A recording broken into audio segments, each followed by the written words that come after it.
कई 100 साल पहले राजस्थान की धरती पर भानगढ़ एक रौनक भरा नगर था। यहाँ का किला राजा भगवंत दास ने अपने बेटे माधो सिंह के लिए बनवाया। चारों तरफ ऊंचे पहाड़, हरे भरे जंगल और किले की दीवारों से गूंजती हंसी। लेकिन इस खूबसूरत नगर में एक खूबसूरती ऐसी थी जिसने सब कुछ बदल दिया। रानी रत्नावती। रानी रत्नावती की सुंदरता की चर्चा दूर दूर तक थी। लेकिन जहां खूबसूरती होती है वहां जलन और चाहत भी पीछे पीछे चलती है। और यहीं से शुरू होती है हमारी कहानी, एक काले जादूगर की जिसका नाम था सिंहिया। सिंहिया एक तांत्रिक था जिसे काले जादू का ऐसा ज्ञान था कि लोग उसका नाम लेने से भी डरते थे। वो अकेला रहता था पहाड़ों की एक गुफा में, जहां वो अपने जादू के प्रयोग करता था। लेकिन उसकी नजर पड़ गई रानी रत्नावती पर।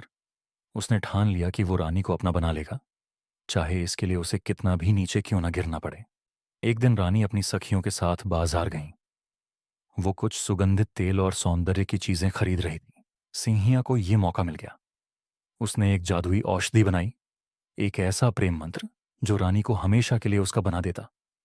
उसने उस औषधि को एक तेल की शीशी में छिपा दिया और चुपके से बाजार में उस दुकानदार को दे दिया जहां रानी खरीदारी कर रही थी। रानी ने वो शीशी उठाई, लेकिन सच्ची आत्मा को छल नहीं छू सकता। रानी को कुछ शक हुआ।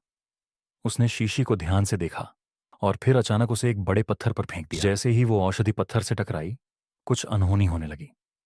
वो पत्थर हिलने लगा और तेजी से लुढ़कता हुआ सीधे सिंहिया की तरफ बढ़ा, जो दूर खड़ा सब देख रहा था। सिंहिया भागने की कोशिश करने लगा, लेकिन वो पत्थर मानो जादू से बंधा हो। आखिरकार वो उसके ऊपर चढ़ गया और उसे कुचल डाला। लेकिन मरते मरते सिंहिया चीखा, भानगढ़, ये नगर अब कभी नहीं बसेगा।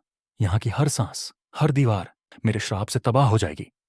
और उसकी वो आखिरी सांस एक काले धुएं की तरह हवा में घुल गई। उस दिन के बाद भानगढ़ बदल गया।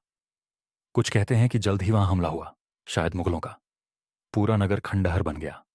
जो बचे वो डर के मारे भाग गए।